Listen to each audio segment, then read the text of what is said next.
Bonjour, nous allons voir la loi normale N01, mu égale 0, sigma égale 1. Mu, alors mu c'est l'espérance, sigma c'est l'écart type. Alors là, le mu il vaudra 0 et le sigma vaudra 1, c'est en terminale S. Alors la fonction densité, elle va s'écrire comme ça. F, alors je vous le donne avec t, je vais prendre comme variable t là pour varier un peu. 1 sur racine de 2pi exponentielle t carré sur 2.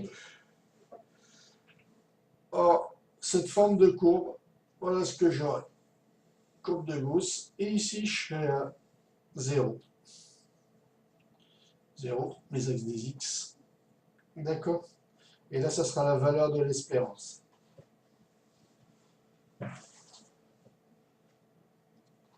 Alors, comment je calculerai une probabilité? Alors, tout va se faire à l'aide d'une calculatrice. Calculer P de x compris entre C et D. Alors, pour calculer P de x compris entre C et D, n'oubliez pas, là, je suis dans des lois continues, donc je peux mettre inférieur ou égal ou strictement inférieur, c'est pareil. Or, P de x compris entre C et D, si j'ai une Casio, je ferai N, C, D, parenthèse, je mettrai ma valeur de C, ma valeur de D, virgule, sigma et mu de ma loi. D'accord? Alors, n'oubliez pas, ça c'est des valeurs, par exemple, je vais calculer P de x compris entre moins 2, x et 4, moins 2,1, 4,3, on va faire comme ça. Et bien ça me donnera NCD moins 2, moins 2, vous mettez des points là, moins 2 points, virgule, 4,3, sigma C1, mu C0. Voilà comment vous calculerez avec la Casio. Avec la Texas, ça sera normal, FREP. Vous mettrez moins 2,1, moins 2,1 plutôt, 4,3, virgule. Alors là, attention, c'est mu sigma. Mu sigma. Mu sigma, ça vous donnera donc 0 et 1. Voilà les deux techniques. Alors pour accéder, bon, je pense que vous le verrez avec votre enseignant.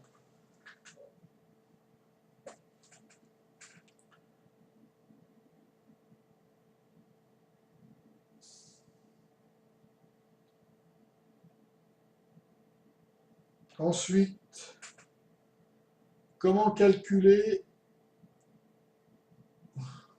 Ouais, je vais avoir ça.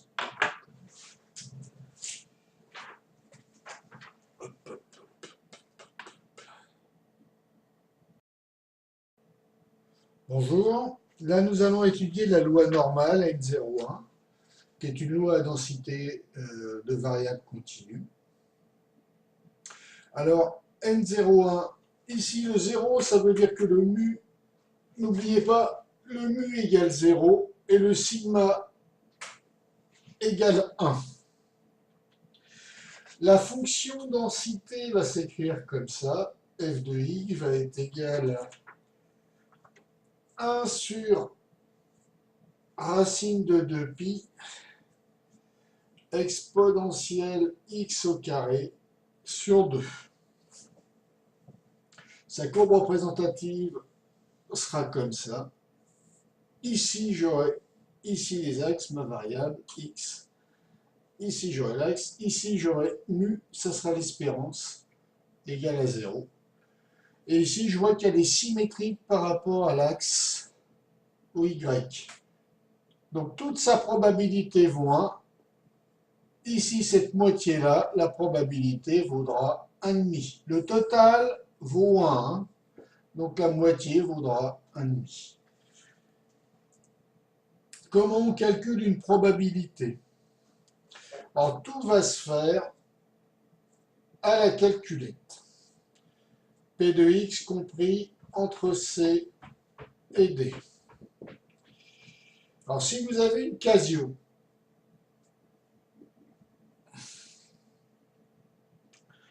vous allez faire option, stat, dist, et après, vous verrez loi normale. Loi normale. D'accord?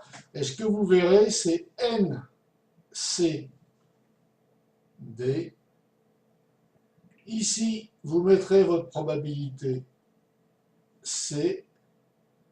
Après, avec séparé d'une virgule, vous mettrez votre valeur, enfin, pas votre probabilité, votre valeur de x, c'est votre valeur de d, de x qui est d.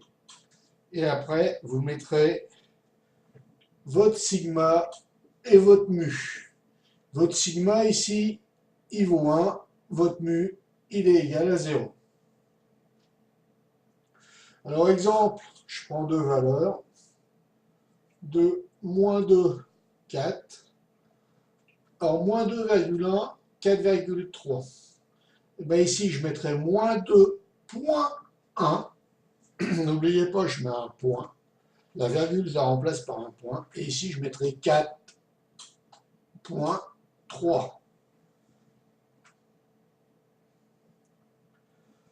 Pour les Texas, donc ça, c'était pour les Casio.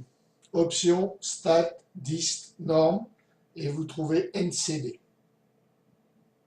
Là, la plus petite borne, là, la plus grande. Ensuite, pour les Texas, vous faites seconde var, distrib,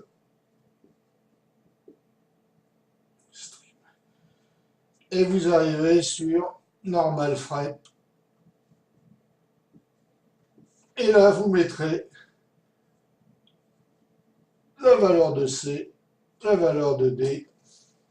Attention, vous mettez mu, sigma. Mu, c'est 0, sigma, c'est 1. Or, C, on a pris 2 pour moins 2,1 et D, 4,3. Voilà comment vous calculez une probabilité, tout se fait à la calculette. Alors, comme pour les lois exponentielles, quand on aura ces bornes-là à calculer, et bien ça tend vers 0. D'accord? Mais ce n'est pas une probabilité déterminée. C'est une approximation. Alors, ce qu'on fera pour calculer ces extrémités-là, d'accord? Alors, par exemple, ici, je mets D. Je veux calculer P de x inférieur à D. Je ferai, alors, normal CD pour l'une, NCD. Ici, je mettrai comme valeur moins 10 puissance 10, par exemple. Si ici le 10 puissance 10 suffit pas, vous augmentez 10 puissance 50, 10 puissance 40 pour trouver une valeur exacte avec, pour comparer à vos exercices quand vous avez des corrections. Mais 10 puissance 10, ça doit marcher. Donc vous mettez NCD moins 10 puissance 10. Après,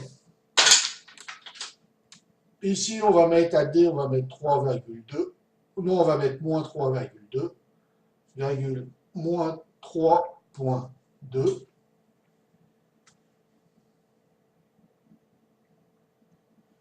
Sigma Et mu.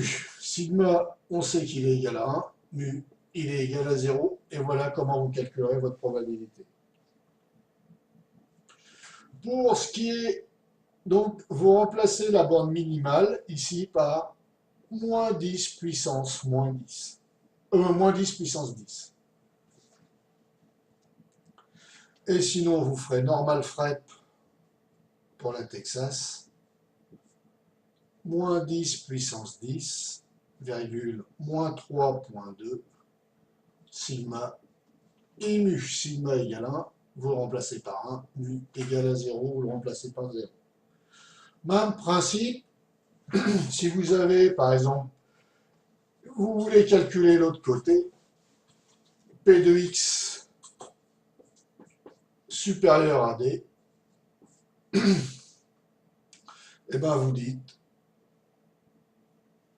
ça c'est P de x supérieur à D, et là, qui va être inférieur à, et là vous mettez plus 10 puissance 10. Et vous aurez vos bornes. La calculette, ça vous fera donc, pour une Casio NCD,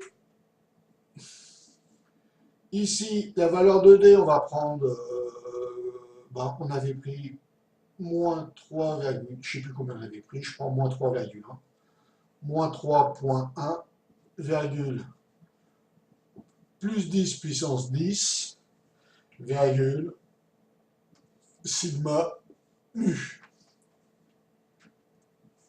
N'oubliez pas, sigma vaut 1, mu égale à 0. Et pour la Texas, normal FREP, D, c'est moins 3,1, 10 puissance 10, alors c'est pas virgule, c'est point, 10 puissance 10, mu, sigma.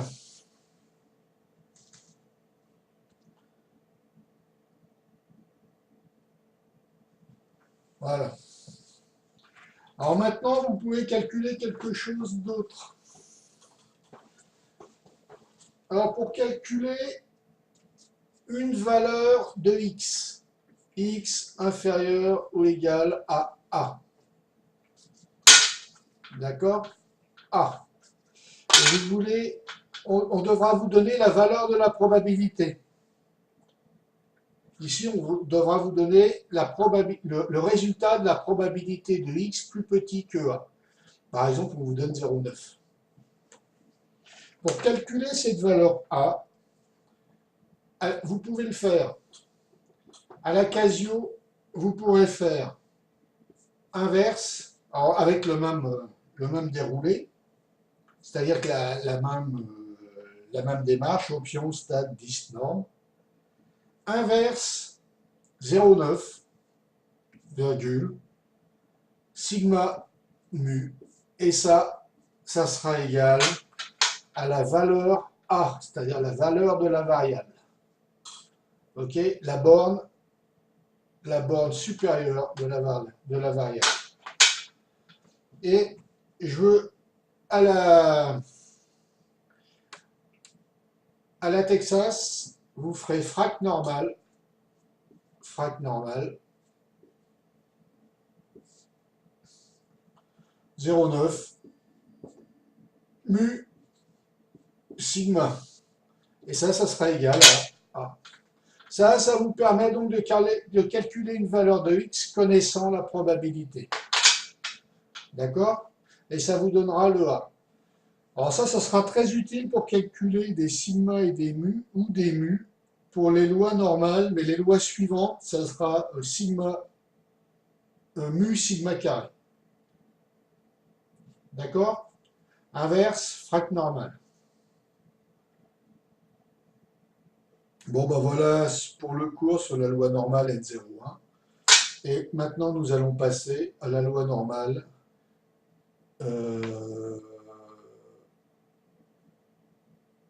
mu sigma carré. Que nous allons voir ça dans un autre cours. Voilà tout ce que vous devez savoir, tous les calculs à la calculette. Eh ben, je vous conseille de vous la repasser plusieurs fois pour bien la mémoriser et de prendre des notes. Ça vous facilitera la mémorisation. Eh ben, je vous invite à nous rejoindre pour la loi normale, mu sigma carré. Bonne journée.